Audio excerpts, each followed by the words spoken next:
Welcome to the Encore Audio Archives YouTube channel. I'm Taper Dave, and this is my channel. I've uploaded hundreds of talks here that I've recorded at meetings in West LA, and I've also recorded conventions starting in 2013. I've got a bunch of those up. And Walt and Mary Murray, the original owners of Encore Audio Archives, started the company in the 80s, and Walt recorded Joe and Charlie's and a bunch of stuff down in Vista, California. My sobriety date is June 20th of 1994. I hope you find something you like, so please like and subscribe to my channel and comment down below. If you want to hear something that I don't have or that you don't see, I'll see that I get it. Anyways, take care and have a great day if you want to. Hi, I'm Mindy. I'm an alcoholic. Listen, I have to tell you, I feel so blessed to be here.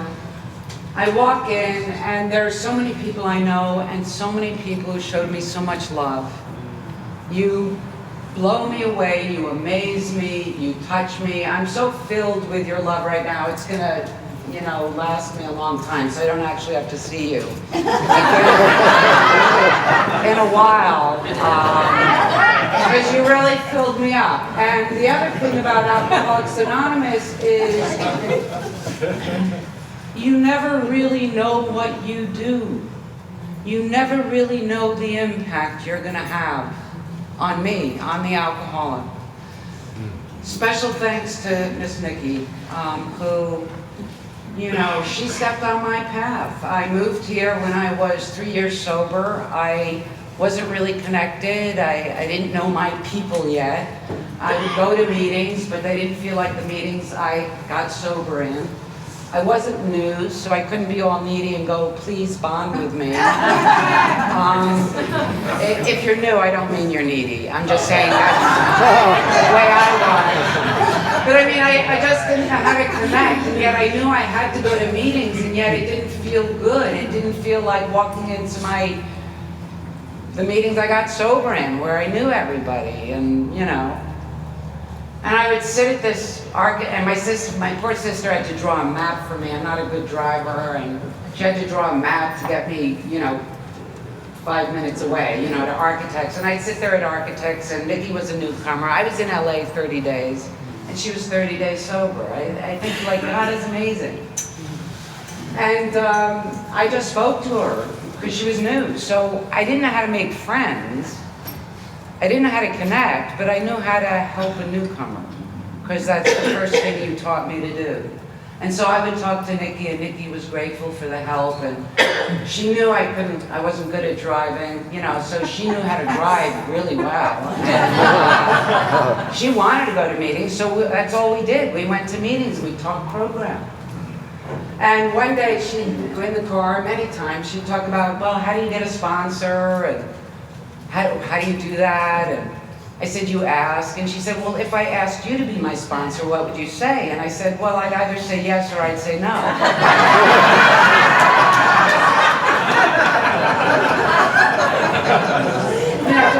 The point is you got to ask. I don't want to tell this, I'm not going to help here. I'm just going to tell you how it works. You got to make the move. So she said, well, would you be my sponsor? And I said, absolutely.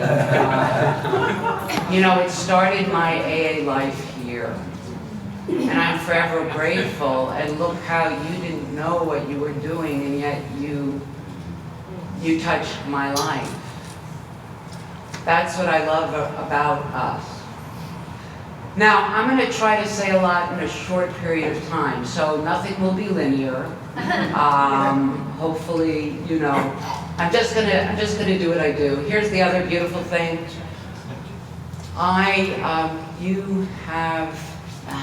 Alcoholics Anonymous has enabled me to be completely me. You have helped me to become who I was always meant to be. First, we had to get those drugs and alcohol out of my life so that I could become the soul I was meant to be and be on this path. This is the vehicle for my life. I didn't know it at the time. It's amazing that the really brilliant things don't look brilliant at all. I have no vision. I think I have vision. I come into Alcoholics Anonymous, I come into any situation, and I think I really know where I'm going. I have a plan for my life, but it's not based on anything. It's just based on my idea. Now, I'm just going to tell you a bunch of stories. I like imagery, I like stories. I don't much remember what people say, but I remember if they tell me a story, you know, that has imagery in it. And I was just an example, and if you've heard these before, God wants you to hear them again. Anyway, no doubt.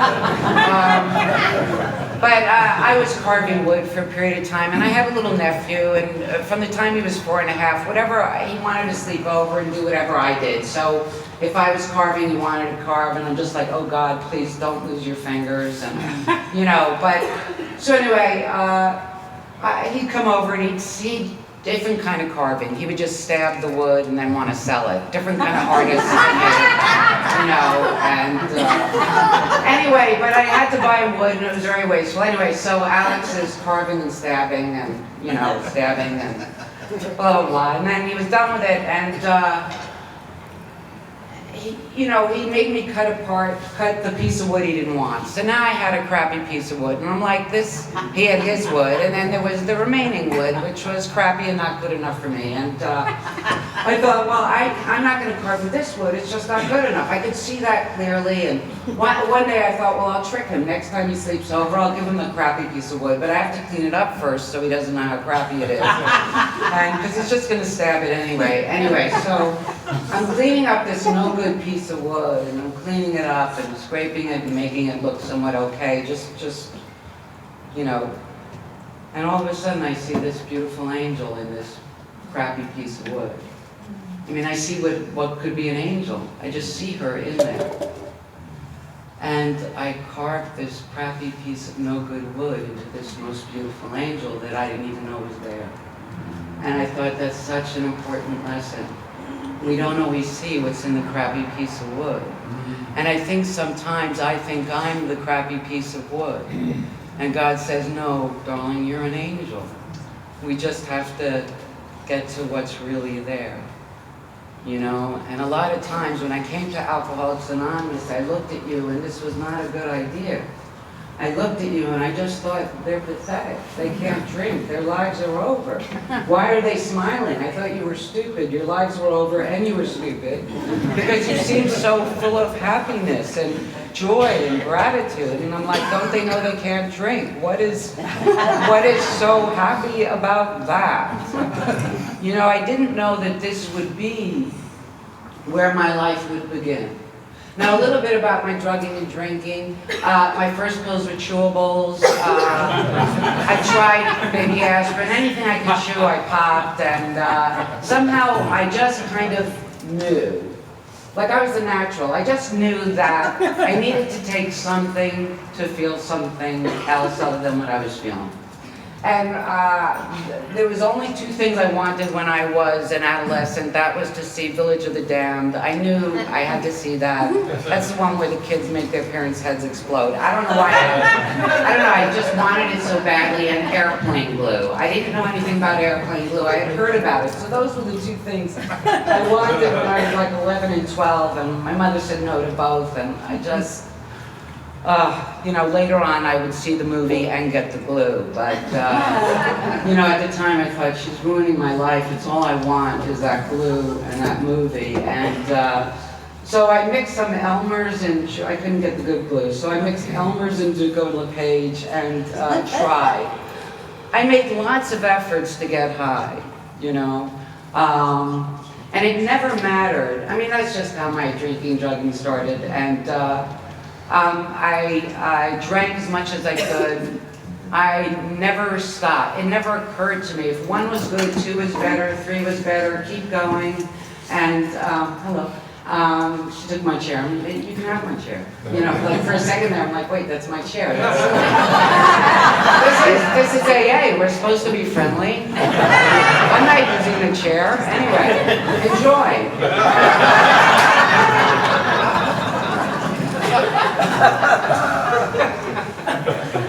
Let's see. Okay, there's somewhere else I'm gonna go. Anyway, I drugged and drank and died. Every boyfriend I ever picked had a drug or a drink attached to him. You know, I didn't date, you know, they were cute, but that wasn't the reason I dated them. I usually had to have something that I wanted, and what I always wanted was the next drink and the next drug. And I like to share this. You know that feeling of safety and security when you have a closed bottle of booze and the minute you open it, the panic sets in? Because you know you will need more.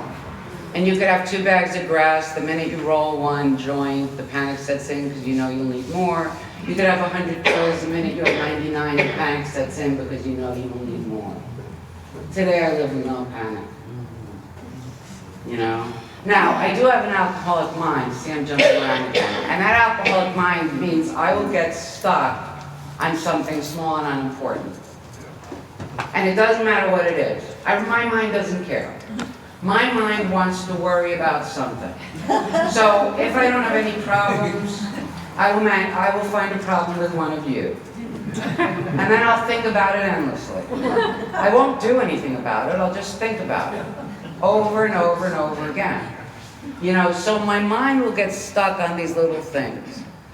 And that's that obsessive alcoholic mind. And it used to be about the next drink. And now it's just about a person, place, or thing that doesn't really matter in the scheme of things.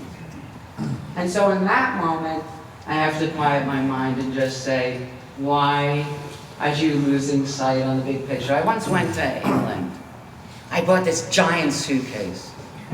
It was such a big deal with a strap. It was so exciting. A mega travel suitcase. And now the luggage, I got through the horrible flight, the luggage is coming through. And I'm not looking at the luggage. I'm looking for the strap, which I smartly put in my bag so I would have so I could roll it. And the luggage is going by, but I'm busy with the strap. Okay, P.S. I had the strap, I had no luggage. Because while I was busy on the strap, busy on the thing that wasn't important, I missed the suitcase going by, which I guess was identical to the man who took my suitcase.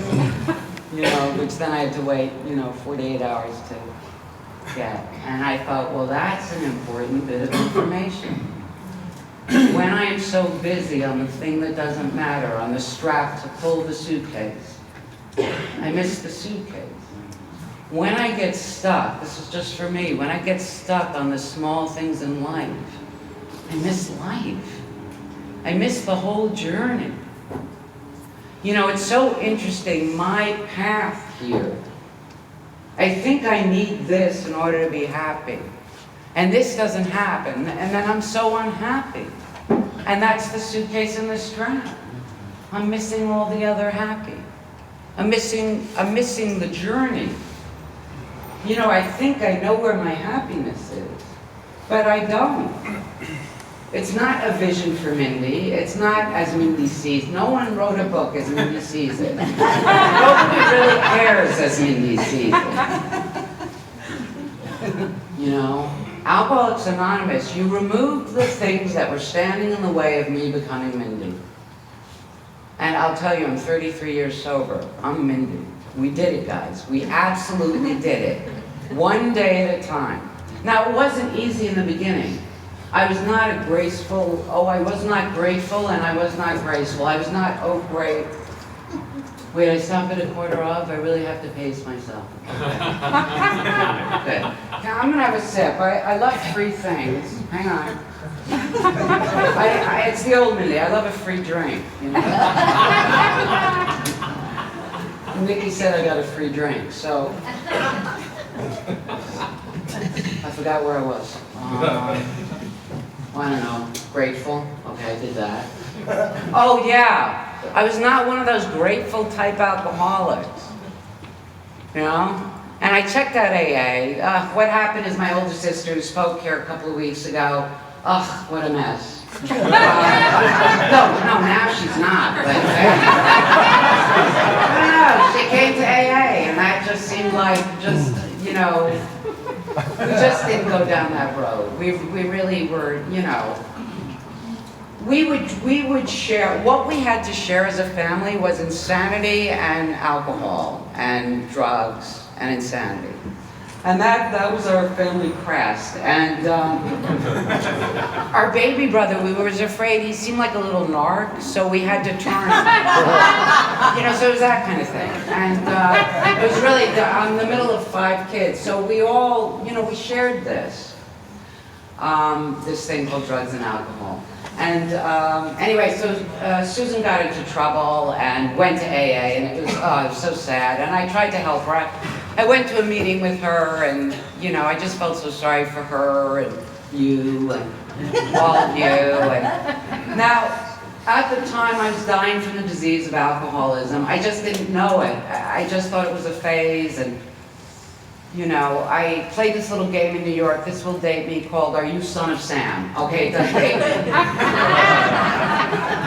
And the game was, you know, picking up these strange guys and going, are you Sam? Are you Sam? It was just for fun. And,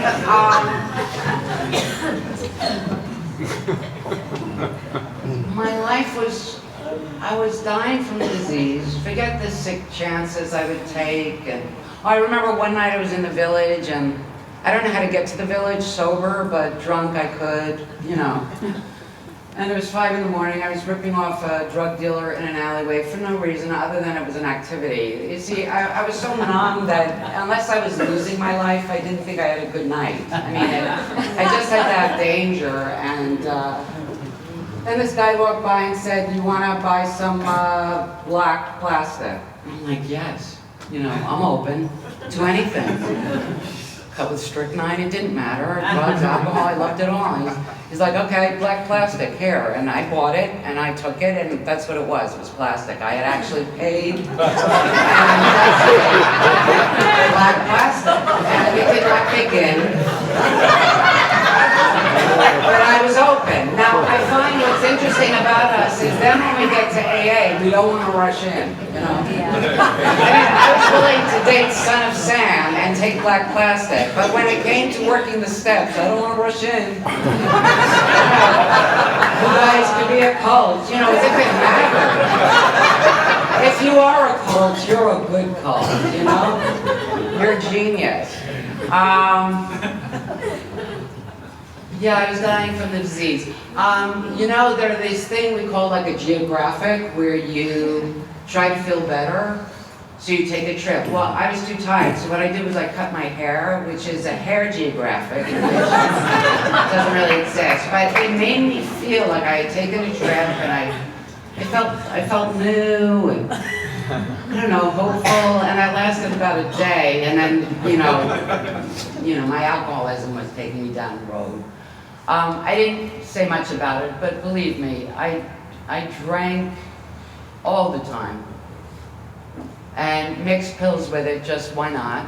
Why not? I didn't know I'd be in AA and it could be controversial 10 years ago. It no longer is, I don't think. But there was like a little bad patch where, you know, people are trying to separate us out. It's all the same. Drugs and alcohol and things that stop me from being alive. You know. Anyway, I wound up in Roosevelt detox. And it was a bad idea right away. I mean, you know, I just thought nobody gets sober on a Friday night. I mean, I didn't think anyone got sober on any night. And I got dressed to leave, and they knocked me out, which was smart. And then I got dressed to leave the next day, and they knocked me out some more. So, you know, and then I got dressed to leave again. They said, you know, it's going to be easier if you stop getting dressed to leave. Why don't you just stop? Why don't you just stop? And a part of me surrendered a tiny bit. And I had a moment of clarity, and I thought, you're a drunk. They locked you up. If you get sober, you might have a chance at something else. We don't know what it's going to be, but it might be better. See, I didn't believe that it could be something great, because all I knew was the next drink. But I thought, maybe, the possibility of a maybe. And after 2 weeks in Roosevelt detox, I left with this old guy, Charlie. We split a cab to East End. And we kept each other sober on the cab ride. You know how it is. Me and this old guy, Charlie, we're now best friends, keeping each other sober. And then I made it back to my apartment. I thought, I'm never going to use again. I'm really going to give this AA a chance. But I had no program, I had no support, I had nothing. And I remember getting on my knees, and it wasn't to pray, because I didn't have a program. It was to look for any drugs that were under the bed. So my resolve lasted a cab ride. And I swear, my intentions were good. I kept saying, I'm really going to give this AA a chance. I just want to see what a life could be, and blah, blah, blah. And this guy that had gotten out a week early from detox knew exactly when I was getting out. I don't remember his name, it doesn't matter. Maybe Jim, it doesn't matter. He called. He knew when I was getting out. He wanted to date me, so that's how ill he was, because my hair was kind of matted, my skin was a little bit yellow, and I was absolutely insane. But fetching, clearly fetching. No doubt. Adorably fetching. In that trouble kind of way. So this guy called to date me, but what he said was, how are you? He knew exactly when I was getting home, because he had done it a week earlier. He was stalking me, no doubt. I said, not good. He said, do you want to go to a meeting? I said, I don't think I can get to one. He said, well, I'll come get you. And he took me to a meeting. So his intentions were maybe not honorable, and yet God worked through him. And I saw this woman that I'd been to AA before. I forgot to I tried it for 2 months.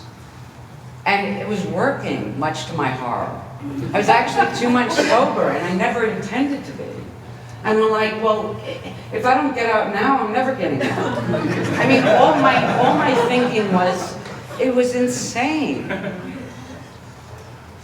Anyway, I saw a woman I'd seen before, and she thought I was just up to no good, because she'd seen me around AA, and, you know, didn't really look like I wanted this thing.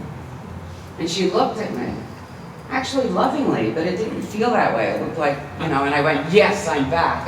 Well, the woman wished me no harm. She was just like saying hi. And she became my sponsor. She was a sex junkie from Queens. She was perfect, and she would yell at me all the time. I never heard anything she said. But obviously I had a bad attitude. And we would go to a meeting. I followed her wherever she went. And then we would walk home together, because we both lived on the east side. And she was screaming at me all the way. And I never noticed. I just thought she's really loud. I never heard a word she said. She's like, you think you're so smart, you're gonna die. And I just thought, she's very intense. It was very, she only had 11 months of sobriety, so everything was very life and death. And she was right, but I just didn't, I was, you know, not all there yet. So Bonnie just yelled at me all the time, and that old guy Charlie, and I'm gonna stop. I mean, I'm not gonna stop, I'm gonna move somewhere else, we hope. But this old guy Charlie, he'd call me, he drank, you know, Charlie didn't make it. So I paid a 12-step call on him, with no time. And I go to Charlie's house. He lived on East End, so obviously it was convenient. And the first thing I do is steal his dead wife's Valiums out of medicine cabinet. I'm on a 12-step call. That's not sober behavior. But I went all alone, not even knowing how to do one. But Charlie kept waking me up at 4 in the morning. I thought I better help him. He kept calling. So I stole the Valium. Then I helped him a little bit. Then I left. Then I took the Valium home. And I wrapped it in tin foil. I wasn't going to take them, but I wanted to keep them fresh, just in case.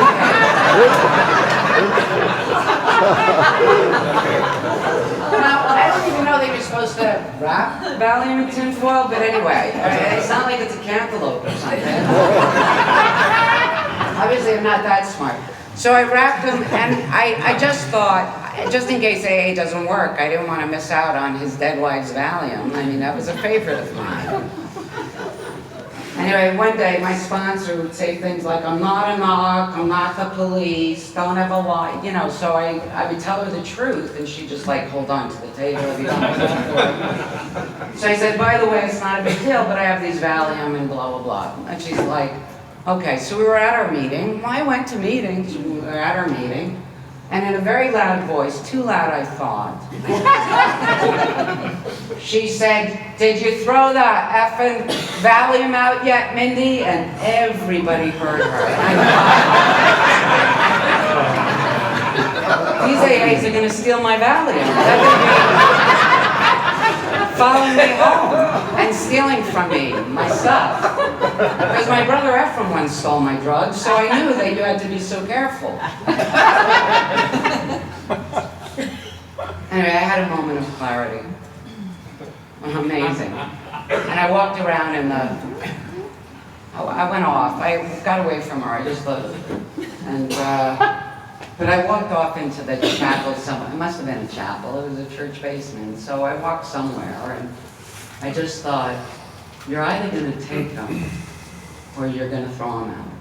Sorry to interrupt your viewing. Taper Dave here. Just wanted to take a second to ask you to like and subscribe to my channel. Let me know if you like what you're listening. I've got some very good talks here, and this one's a great one. Just curious, do you think this is better than Zoom? Tell me what you think. You either have to give this AA a shot and stop playing games, or take them and just give up, give it all up.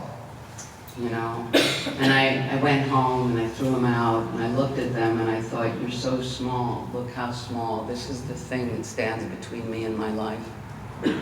You know, if you ever look at a bottle of booze, I'm taller than a bottle.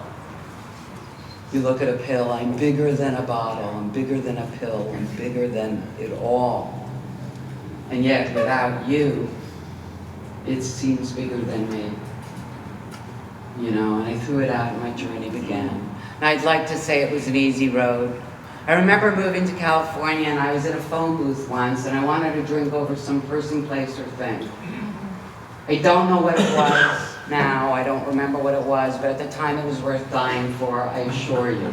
Isn't it always worth dying for? And I'm in the telephone booth and I'm gonna call someone, I haven't yet, and I see a half-drunk bottle of Heineken on the floor with a cigarette butt floating in it. And my disease says, drink around the butt. I'm like, that's disgusting. And my disease says, not really. You know, it'll get the job done. And the good news is I didn't stay in the phone booth. I got out of the phone booth, I went to a meeting, and whatever it was worth dying over, it no longer was. And that's how it is around here. It doesn't matter what you think. You know, sobriety is, here's a metaphor, bear with me. It's like a wheel of fortune. Sometimes you're at the top of the wheel. Life is great. Oh, God's the best. Never doubt you again. Thank you, Lord. You know, when he does good, I call him Lord. Thank you, Lord. When he does bad, I'm like, why hast thou? So manipulative. Anyway, it's the wheel of fortune. So I'm at the top of the wheel and everything's great and the 12 steps work and blah, blah, and whatever the nonsense I say. And then the wheel turns. You want to know why? It's a wheel. Wheels turn. That's what wheels do. Life turns. Every moment, it's constantly changing. I'm at the bottom of the wheel. And life sucks. You know, like when you have a cold, you know you're never going to get better. You're at the bottom. It's never going to go away. You know? That's how we are. And then the wheel turns again. And you're like, why did I ever doubt you, God? And then we're at the top. And then the wheel turns. And that's life. As an alcoholic, my first thought is drink or die, drink or die. I remember I was a newcomer. I broke a $5 jar of coffee in my apartment. And I was devastated because now that I was sober, I thought, well, this is your only chance at stimulation. We'll beat these granules. Maybe you can snort them or something. And anyway, I couldn't handle it. And I went to an AA meeting. There were granules everywhere, and it really felt like too much to deal with. And I went to the meeting, I went, Mindy, I'm an alcoholic and I can't take this. If this kind of stuff is going to keep happening, I can't make it. And I'm going to drink. And, you know, there are granules everywhere. And, you know, and AA laughed, you know, and said, well, you know, and they said, we'll help you clean it up. And I thought, no, you know, now that you told me I could get through it, I didn't know. You said you said you'd help and meant I could get through it. So, but I left there and I felt a little taller.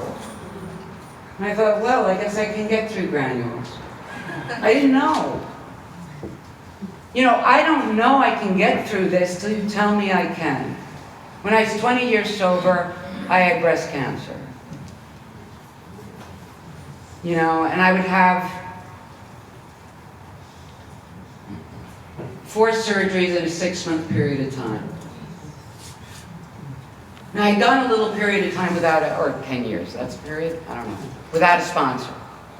But at this point, I pretty much knew what I was doing, I thought, and, you know, I don't know, I wound up getting this sponsor, and I thought, God, what will I do with her? Maybe I can manufacture a problem, a drama, I don't know, I'll call her and tell her I'm going to drink, or, I don't know, just something that kind of get the relationship cooking. I mean, I had 20 years at the time, and I don't know, and Kathleen, many of you know her, I adore her, and I'm like, Kathleen, I don't know what to do with you. She's like, man, don't worry about it. You know, it's fine, don't worry. Anyway, 6 months, you know, 6 months after having her as a sponsor, I get this breast cancer thing, and I call Kathleen, and now I know why I have a sponsor. And I called Kathleen, and I said, do not let me fall through the cracks of AA. You know, I would now have to, when I was new, I prayed for an appendicitis to burst. Because then I felt I could take drugs, it was okay with AA, because it would be a burst appendicitis and a hospitalization. These were my wishes as a newcomer, okay? Was for surgeries. Okay, P.S., 20 years sober, these surgeries were not fun, I did not want them, and I did not want the drugs that I was being given. And I said to her, do not let me, we made a deal, do not let me fall through the cracks of AA.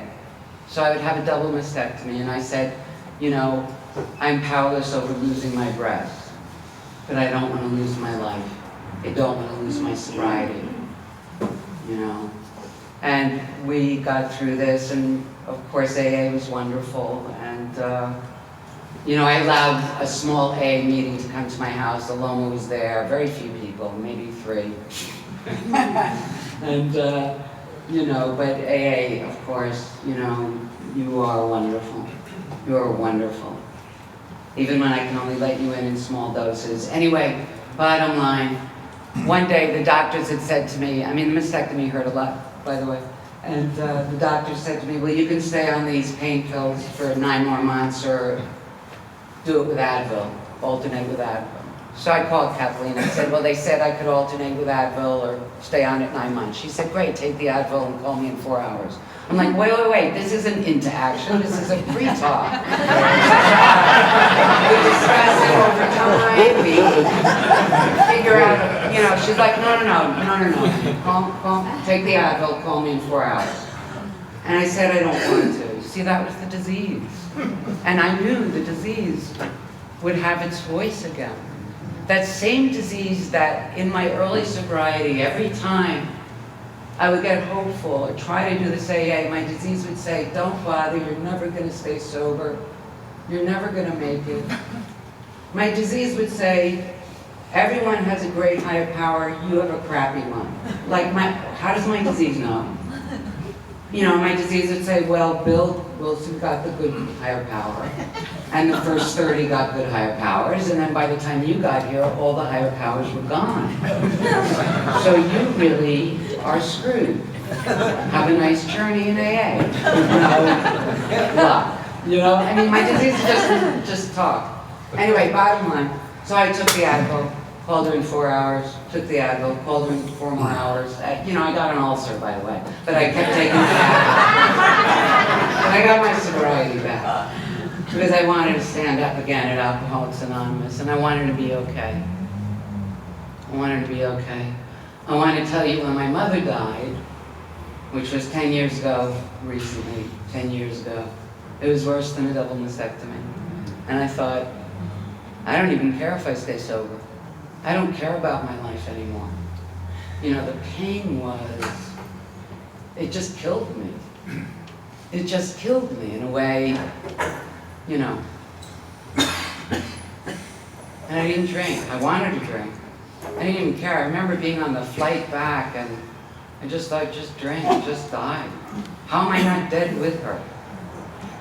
You know? And I went to meetings even though I didn't want to. But I knew how to go to meetings. And I thought, these meetings, you can't take away my pain. And yet you hugged me. You didn't know my mother died. You just seemed to want to hug me, even when I don't want you to. Even when you don't know what's going on. The power that you have to touch me, the power that we have to save a soul. I was telling someone recently, you know, if someone says, well, what are you up to? Well, Jesus, what can I say? Save the soul. People at cocktail parties don't understand that. They want to know that you built an empire. No, no, no. What did you do of value? I was of service, or I was kind when I could have been not kind. Like, you know those date books where you write stuff down, like dentists? Like, I don't write down, touch the soul. So when I review the year, how do we even remember the magnitude of what we were up to? Because we don't even get the credit half the time. You know? These lives are so much more than we realize. Anyway, my mother died. It seemed like the worst thing. Now I'll tell you something. Her dying was amazing. Her dying transformed me and shot me into the 5th, 9th, 20th dimension. It enabled me to connect spiritually in a way I hadn't before. And so the thing that seems like the crap piece of wood, the thing that seems like it is worth drinking and dying for, is the thing that helped me to become even more Mindy. How is that possible? So when we look at our lives, I have 1 minute, right? I'm going to be on schedule. 1 minute. Yes. Yeah. So when we look at our lives, and when we want to drink and die and give up and lose hope, we're not seeing the whole picture. I'm on a soul journey here. I'm on a journey. You helped me to stay alive long enough to see how absolutely brilliant and blessed this journey is. It is not about what you think you need or think you have. Today I woke up and I went, with nothing you are beyond blessed. How is it possible? Now I've had it all. You know? I've had everything and nothing. I've had the wheel go round and round, and yet wherever the wheel is, today I am completely blessed, and you made that possible. Thank you for my life.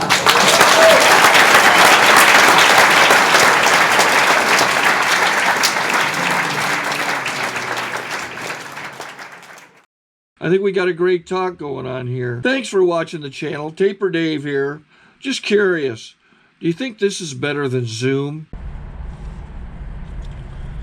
Okay, this is how I prepare my drone for launching. I like to do it inside the cab of my truck so I'm not standing outside in the weather. To install the joysticks for control, up and down, right and left, powered on. I have an Android phone that I use to connect it to the drone with, and it's actually controlled through the iPhone, through an app. Oops, wrong way. It's actually controlled through the iPhone, or through this Android phone, through the app. It's actually controlled through the Android phone, through an app, and you connect it through this short connection right here.